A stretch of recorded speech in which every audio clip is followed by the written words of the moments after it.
When the grid goes down, people with solar panels believe they'll be fine. The panels will keep producing, the batteries will charge, and life will go on. But that belief is one of the biggest traps in modern preparedness. Solar batteries won't save you unless you understand one critical hack that 90% of preppers overlook. This video exposes that truth, explains how most solar systems fail in a real disaster, and shows what you must do if you truly want to rely on the sun when everything else stops working. If you care about real survival, stay until the end, because what's coming isn't theory, it's already happening. If you want to be among the few who can survive when the lights go out for good, subscribe now and learn what most people will only realize too late. Like, comment, and share this with someone you know who's depending on a shiny setup that won't last a week without this fix. Here's the thing about solar power. It's only as strong as the weakest link, and in every system, that weak link is energy storage.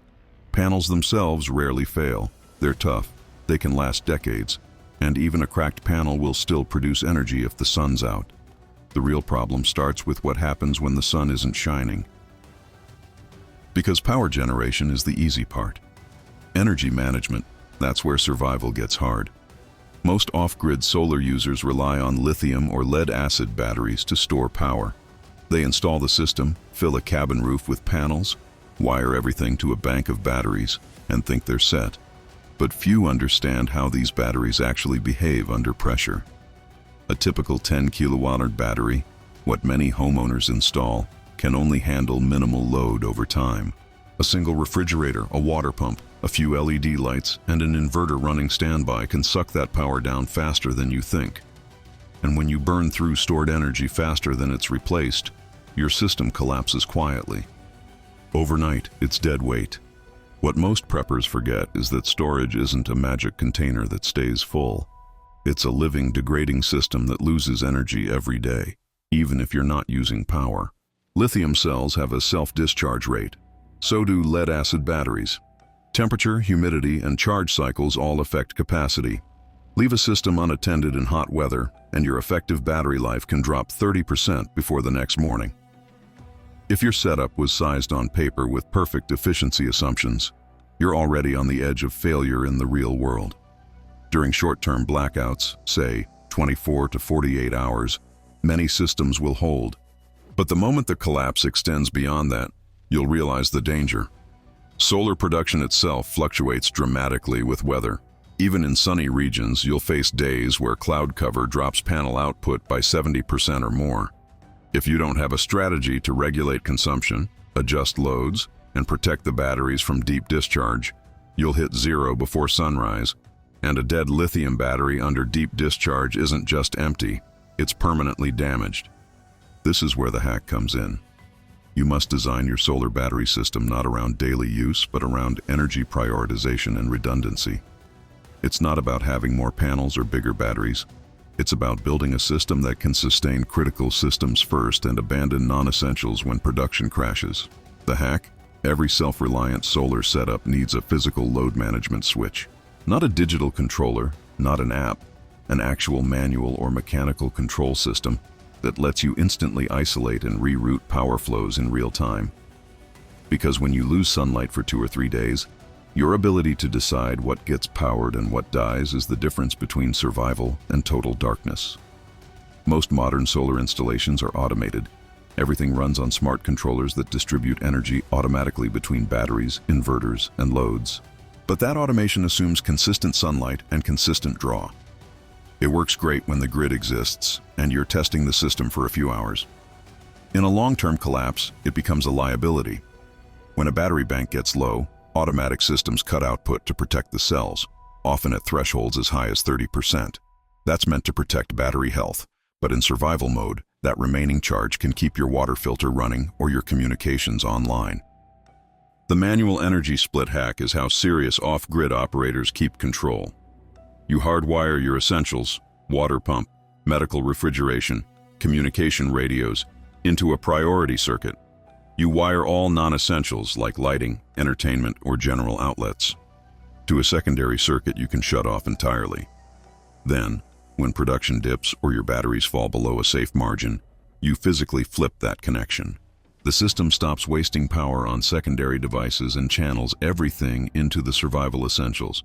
It sounds simple, but it changes everything. Because solar survival isn't about abundance. It's about control and about knowing your system's true limits. Once you rewire your setup for priority loads and retention, you can survive indefinite periods of bad weather, slow recharge, or partial damage. Still think it's overkill? Look at what happened in Texas during the February 2021 winter blackout. People with panels on their roofs saw battery systems fail after just 36 hours. Snow, low light, and freezing temperatures slashed output by nearly 80%. Those who didn't have a manual or hybrid system lost power completely, even with thousands of dollars of gear on their walls. The survivors were those with layered systems, solar plus a fuel generator for emergencies, manual cutoffs for load management, and low-voltage DC circuits for essentials like LED lighting and radio comms. The key is to understand that batteries alone are not a guarantee. The media sells energy independence as if it were just about installing panels and waiting for the sun. But in survival, energy independence requires hybrid thinking. You must diversify generation, regulate usage, and manage degradation. That's the philosophy behind the hack. Real survivability means learning to control and protect every watt. To apply this, first assess your system by listing every device you truly need post-collapse. Water pressure pumps, refrigeration for medicine and food, LED task lighting, communication equipment, maybe a small DC fan. Then measure how much power each draws in watts and estimate the daily energy requirement in watt-hours. That gives you the baseline of what you must support. Next, separate everything that isn't mission-critical, entertainment, computers, television, secondary lighting circuits, and isolate those from the main power line so they can be disconnected instantly. Once you've separated essentials, size your batteries not for comfort, but for survival. You don't need endless capacity, you need endurance. For example, if your essential load draws 500 watts continuously for 8 hours, that's 4 kilowatt-hours. Build a buffer of at least twice that for cloudy day resilience, so your system target becomes 8 to 10 kilowatt-hours minimum. But instead of using all that on day one, ration it intelligently. Charge whenever light returns, discharge only when critical tasks require it, and optionally integrate a small backup generator to recharge during extended dark periods. If you run that generator just 1 hour every 2 days to top off the battery, you'd cut fuel use by 80% compared to traditional generator-only setups. That's the hybrid hack at work, combining muscle power, solar, and fuel as a coordinated system rather than overloading one source. Another overlooked problem is inverter efficiency. Most people buy oversized inverters, 3,000 or 5,000 watts or more, because they expect to power everything at once. But large inverters waste energy even when idle. A 5,000-watt inverter can draw 50 watts just sitting there turned on. Over 24 hours, that idle draw equals 1.2 kilowatt-hour lost, a fifth of a small battery system. The real pros use multiple inverters in parallel, switching smaller ones on only when needed. That's another layer of manual control your phone app won't handle. Temperature control is another silent killer. Battery capacity drops drastically in cold environments, and heat accelerates degradation. A lithium cell that stores 100% capacity at 25 degrees Celsius might deliver only 70% at freezing and just 50% at 0 degrees EC. So, your 10 kilowatt battery isn't actually 10 kilowatt-hour. It's 5 to 7 at best when it's cold. In survival conditions, you can't afford that loss. The fix: insulate and stabilize temperature passively using thermal mass. Store your batteries in a regulated environment, partially buried shelters, insulated storage boxes, or even inside an earth-cooled chamber. Maintain more stable conditions year-round without drawing power. Your controller settings also matter. Most solar charge controllers offer adjustable parameters for cutoffs and charging stages. But factory settings prioritize battery lifespan for grid-connected users, not survival utility. You can safely tweak those parameters to allow deeper discharges during emergencies while compensating with slower charge rates to extend cycle life. It's not about following default recommendations. It's about optimizing for the mission, keeping power flowing when the grid's gone. Here's something few realize. Average households consume 25 to 30 kilowatts per day. An efficient off-grid setup built for essentials can operate on less than 5. That difference means the difference between surviving indefinitely or running out within 2 days. The more you adapt your habits, using DC appliances directly instead of converting to AC, cooking with solar ovens, using gravity-fed water instead of pumps, the less strain you place on your energy storage. And the smaller your storage demand, the longer your batteries truly last. Every watt not consumed is a watt gained. That's the survival logic of energy withdrawal. You can't make the sun shine, but you can decide how fast you drain your reserves. That's the core survival mindset. Control the controllable. Those who survived long-term crises, like post-Hurricane Puerto Rico or parts of Ukraine during grid blackouts, report the same lessons. The solar panels never failed. The batteries did. Improper management, over-discharge, weather damage, and a lack of manual control. They learned firsthand that standard home systems designed by contractors for luxury backup weren't built for survival realism. True preppers built modular, layered, manually operable energy systems instead. That's why this hack, manual prioritization and hybrid redundancy, is the key to real independence. It transforms solar from a fragile, digital-dependent novelty into a hardened, analog controllable survival tool. If you're planning to depend on solar long-term, your goal isn't comfort, it's continuity. Every single watt should have a purpose. Every connection should be intentional and reversible.